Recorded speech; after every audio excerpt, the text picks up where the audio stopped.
अगर राजनीति की बात की जाए तो वैश्य समाज एक अहम भूमिका रखता है राजनीति को उथल पुथल करने में और यहाँ से विधानसभा तक पहुँचाने में। यहीं पे महाराजगंज जनपद में सभी वैश्य समाज के जिला अध्यक्ष मौजूद हैं।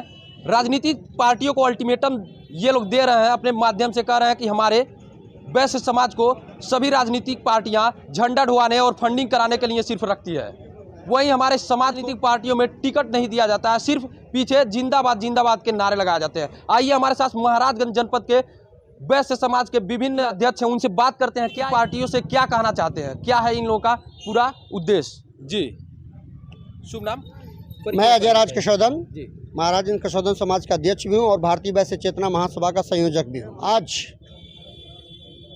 भारतीय वैश्य चेतना महासभा के अंतर्गत आज एक बैठक छोटी सी कोविड प्रोटोकॉल के तहत देखते हुए आयोजित की गई है।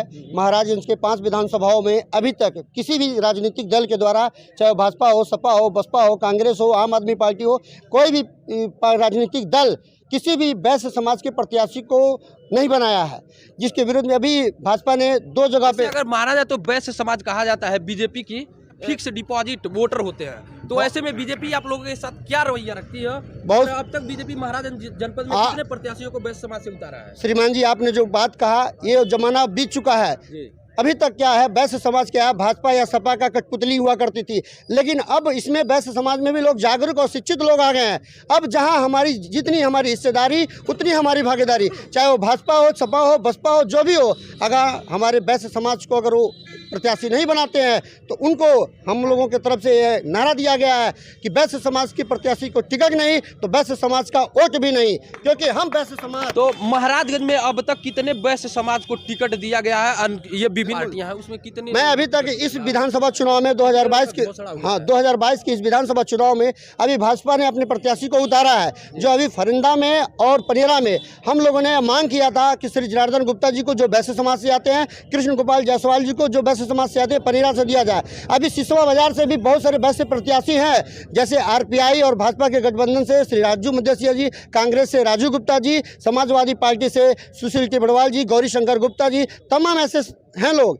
लेकिन अगर वैश्य समाज को अगर कोई भी राजनीतिक दल अगर उनको प्रत्याशी घोषित करती है वैश्य समाज के प्रत्याशियों को, तो हम लोग पूरे तन मन धन से पूरी समर्पण भावना के साथ उनको विधानसभा में लाने का कार्य, क्योंकि अब वैश्य समाज जाग गया है। अब हम सिर्फ तराजू चलाना नहीं जानते, अब हम तलवार और हिस्सेदारी भी मांगना जान गए हैं। जी, मैं अशोक कुमार गुप्ता अखिल भारतीय मध्यस्थी वैश्य सभा से हूँ। आज की इस मीटिंग का उद्देश्य वैश्य वर्ग की एकता, अखंडता, मजबूती पर है और साथ ही साथ इस आगामी 2022 के विधानसभा चुनाव में वैश्य वर्ग को हिस्सेदारी देने का है।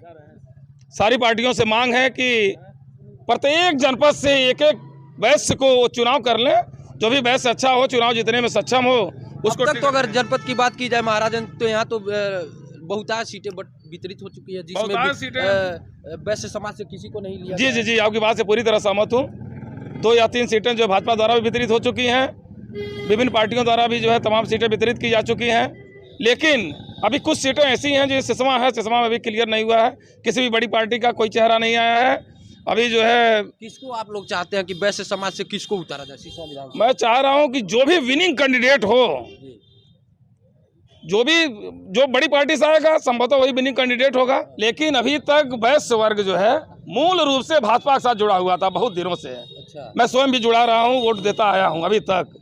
तो सबसे पहले तो मेरी मंशा यह है कि भारतीय जनता पार्टी टिकट दे, जिसके हम लोगों ने पूरी ऊर्जा न्यौछावर किया, तन मन धन न्यौछावर किया। सबसे पहले मांग उसी से की जा सकती है, क्योंकि 2 सीटें अभी रिक्त हैं। सिसवा विधानसभा महाराजगंज में मिलना नहीं है, महाराजगंज सूची क्षेत्र है, सिर्फ और सिर्फ सिसवा बचा रह जाता है। ऐसे मैं चाहता हूं कि भारतीय जनता पार्टी या उसका कोई अलायंस, कोई गठबंधन दल अगर किसी वैश्य को टिकट देता है तो सबसे पहले मेरी प्राथमिकता, मैं अपना व्यक्तिगत रूप से भी विचार कर सकते हैं, मैं चाहता हूं और सबसे मांग करता हूं कि उसको जो है उसको अगर टिकट भारतीय जनता पार्टी देती है, अपने अलायंस को देती है, तो उसको चुनाव जिताने का पूरा कोशिश किया जाए। राजेश मदेसिया और मैं भारतीय जनता पार्टी का एक कार्यकर्ता हूँ। वास्तव में अभी समय है और हमारी सर्वाधिक संख्या सिसवा विधानसभा में पाई जाती है।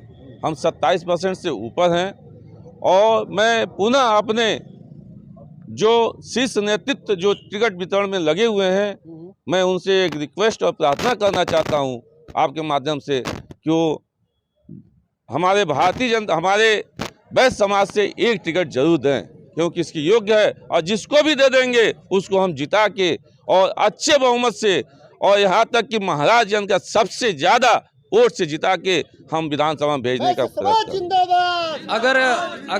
अगर बीजेपी टिकट नहीं देती है तो ऐसे में वैश्य समाज क्या करेगा, उसके लिए क्या विकल्प है? उसके बाद हम बैठ के आपस में राय विमर्श करेंगे और प्रयास करेंगे कि एक किसी न किसी व्यक्ति को चुनाव लड़ा के और विधानसभा भेजने का पूरा प्रयास किया जाएगा। क्या ऐसा भी हो सकता है कि अन्य पार्टियों को भी आप सपोर्ट कर सकते हैं, या निर्दल ही आप लोग कर सकते हैं? जो भी पार्टी हमारे वैश्य समाज को सपोर्ट करेगी मैं सभी लोग उनको वोट देंगे। जी, शुभ नाम परिचय? सुधीर अग्रहरी, राष्ट्रीय प्रचार मंत्री अग्रहरी समाज, जिलाध्यक्ष अग्रहरी समाज और महामंत्री उत्तर प्रदेश उद्योग व्यापार प्रतिनिधि मंडल।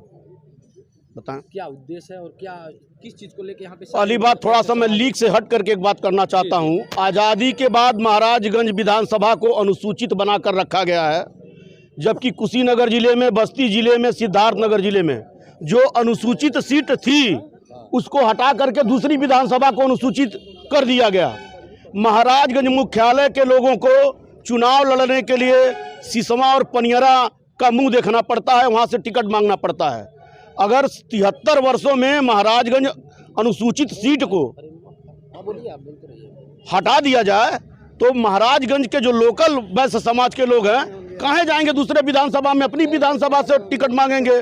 तो हमारे लिए ऑप्शन और बड़ा होगा। सिसवा में भी वैश्य समाज के लोग हैं, पनियरा में भी वैश्य समाज के लोग हैं, फरिंदा में भी वैश्य समाज के लोग हैं, नौतनवा में भी वैश्य समाज के लोग हैं। अगर वहाँ तो वितरण हो चुकी है, अगर आप लोग सिसवा विधानसभा में किसको टिकट मिले तो ये वैश्य समाज उसके साथ रहे? Any how, any condition, any person वैश्य समाज का होना चाहिए। तन मन धन से, कर्म और वचन से उसका समर्थन करूंगा।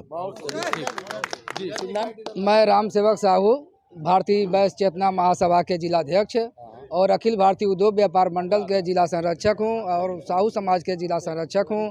आज जो है कि हमें इस बात का दुख है कि आज 70 साल हो गए आज़ादी के, आज तक हमारे वैश्य समाज के लोग जो है कि जिस पार्टियों में जिस तरह से रहते थे, झोला आंख मूंद करके, कान बंद करके, नाक बंद करके, सारे लोग बंद करके सुस्तावस्था में रहते थे। और हम जो है कि उनके कहने पर हम जो है कि ईमानदारी से हम किसी को धोखा नहीं दिए, हमने सामाजिक काम किया। यही चाहते हैं कि हमारे वैश्य समाज को कहीं से कहीं किसी पार्टियों द्वारा टिकट नहीं मिला है।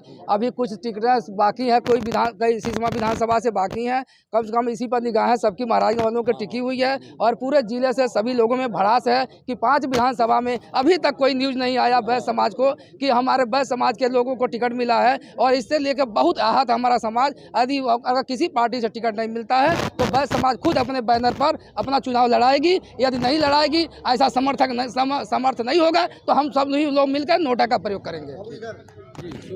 मैं सतीश चंद्र मदेसिया, अखिल भारतीय उद्योग व्यापार मंडल के सदर विधानसभा अध्यक्ष भी हूँ।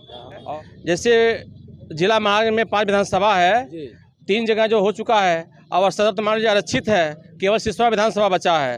तो सिसवा विधानसभा बचा है तो वहाँ हमारा एक वैश्य समाज का कैंडिडेट होना चाहिए। अगर सिसवा विधानसभा से अगर एक वैश्य समाज का कैंडिडेट नहीं होगा तो हम इन लोगों का हम बहिष्कार करेंगे, हम इन लोगों को वोट नहीं देंगे। अगर हमारा वैश्य समाज का कैंडिडेट होगा तो हम लोग सब लोग मिल करके उनको जिता करके विधानसभा भेजने का काम करेंगे। बस।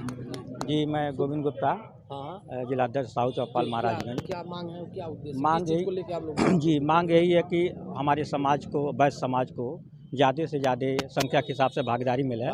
हालांकि ये सब पार्टियां सब दे नहीं पा रही हैं भागीदारी। तो महाराजगंज के ज़िले के लोगों ने एक ठान लिया है कि हमारा इस समय अब पार्टी बेस वोट नहीं करना है। इस बार समाज हमारे समाज से आएगा, हम लोग उसको वोट करेंगे। मैं जवाहरलाल साहू, पूर्व जिलाध्यक्ष साहू समाज। हम लोगों की मांग सिर्फ और सिर्फ यही है, पार्टियां चाहे जो भी हों, वैश्य समाज मेरा बहुत तादाद ज़्यादा है, इसलिए वैश्य समाज को आप तवज्जो नहीं देंगे तो हम किसी पार्टी को तवज्जो नहीं देंगे। हम नोटा का प्रयोग करेंगे, या अगर हो सकता है हम अपने किसी कैंडिडेट को वैश्य समाज से ही सिसवा विधानसभा या पनियरा विधानसभा, नौतनवा विधानसभा या ये आपका फरिंदा विधानसभा, कहीं से भी जहां हम अपने आप को मजबूत समझेंगे, हम वहाँ मजबूत हैं, वहाँ हम अपने कैंडिडेट को लड़ाएंगे और तन मन धन लगा करके उसको विजयी बनाने को। मैं ओम प्रकाश कसौदन, अखिल भारतीय कसौदन वैश्य समाज जिलाध्यक्ष। आज जो वैश्य समाज का सारी राजनीतिक पार्टियां उपेक्षा कर रही हैं, ये बिल्कुल ठीक नहीं है। और आने वाला समय ये वैश्य समाज बताएगा वैश्य समाज का महत्व क्या है। वैश्य समाज माना जाता है कि एक बीजेपी का एक वोट बैंक है, तो ऐसे में बीजेपी अगर आपको टिकट नहीं दे रही है तो आप वैश्य समाज क्या करेंगे और क्या? वैश्य समाज इस पे बैठ के एक सर्वसम्मत से निर्णय लेगा और उसमें बीजेपी के साथ अगर अन्याय कर रहे तो हम लोग भी उनके साथ इस बार बहिष्कार करेंगे और उनको हराने का प्रयास करेंगे। जो वैश्य समाज का नहीं है वो हमारा नहीं है। वैश्य समाज हम अपनी नीतियों के साथ चलेगा और एक संदेश जाएगा। इस बार सारे लोग, सारी राजनीतिक पार्टियां चेत जाएंगी। अगर वैश्य समाज की उपेक्षा होगी तो मुझे हार मिलेगी, और वैश्य समाज अगर जिताने का काम करता है तो उस पार्टी को हराने का भी काम करेगा, वो वैश्य समाज ही करेगा। जवाहिर मदेसिया है, मैं अखिल भारतीय मदेसिया वैश्य सभा का जिला संरक्षक हूँ। और आज ये बैठक जो हम लोग किए हैं, इसका मेन उद्देश्य ये है कि महाराजगंज जिला में 5 विधानसभा है। 5 में लगभग 3 विधानसभा का बीजेपी वाले चयन कर दिए हैं। 2 विधानसभा बचा हुआ है जिसमें महाराजगंज सदर अनुसूचित है, और 30वां विधानसभा जो हमारा बचा हुआ है। मेरा ये विचार है कि मतलब हमारे वैश्य समाज के प्रत्याशी को ही वहाँ से टिकट दिया जाए, और विशेष करके बीजेपी से दिया जाए, क्योंकि हम लोग वैश्य समाज के सारे जितने लोग वैश्य बिरादरी के हैं सब बीजेपी के हैं और बीजेपी को मतदान करते आ रहे हैं। लेकिन इस बार अगर हमारे वैश्य बिरादरी को टिकट बीजेपी नहीं देती है तो हम उसका विरोध करेंगे और अपना निर्दल प्रत्याशी खड़ा करेंगे, उसको जिताने का काम करेंगे और एक अपना मिसाल कायम करेंगे, ताकि उसको समझ में आवे कि हमारे बस खाली कनकटुआ चेला नहीं है, ये कुछ कर भी सकते हैं, अपना लड़ाई लड़ सकते हैं, और मैं यह दिखाऊंगा। बहुत सुंदर। मैं अजय राज कशोधन, भारतीय वैश्य चेतना महासभा से और व्यापार मंडल का जिला महामंत्री। सिर्फ और सिर्फ एक पॉइंट मैं आपसे कहना चाहूँगा आपके इस न्यूज़ के माध्यम से, कि व्यापारी और वैश्य समाज ही है जो किसी भी चुनाव का माहौल बदलता है। जैसा यह माहौल बनाता है, हूबहू राजनीतिक दल या कैंडिडेट जो होते हैं जीतते अथवा हारते हैं। हम लोग माहौल बनाते हैं, हम लोग व्यापारी वर्ग से हैं। वैश्य समाज लगभग 90% व्यापारी समूह से आता है। जैसा हम माहौल बनाएंगे, अगर जीतने का माहौल बनाते हैं तो निश्चित तौर से प्रत्याशी किसी भी राजनीतिक दल का हो वो जीत जाता है। इसलिए अगर वैश्य समाज का तिरस्कार होगा तो हम भी अपने वोट का, और जो भी राजनीतिक दल होगा अपने वोट का सदुपयोग करते हुए राजनीतिक दल का हम बहिष्कार करेंगे और अपना प्रत्याशी उतार कर हम लोग उसको कैंडिडेट को जिताएंगे भी और आगे भी लाएंगे। कि अभी आप लोगों ने देखा वैश्य समाज के सभी जिला अध्यक्षों का कहना है सीधे सीधे, हम तो ना घर के हैं ना घाट के हैं। अन्य पार्टियां तो हमें समझती है हम बीजेपी के कनकटुआ वोटर हैं, लेकिन वहीं ना बीजेपी से तवज्जो मिलता है ना ही किसी अन्य पार्टियों से। लेकिन इस बार चुनाव, विधानसभा चुनाव में हम उनको अपनी ताकत दिखा के रहेंगे। आप देख रहे थे गोरखपुर एक्सप्रेस न्यूज़, मैं हूं आनंद कुमार गुप्ता, महाराजगंज।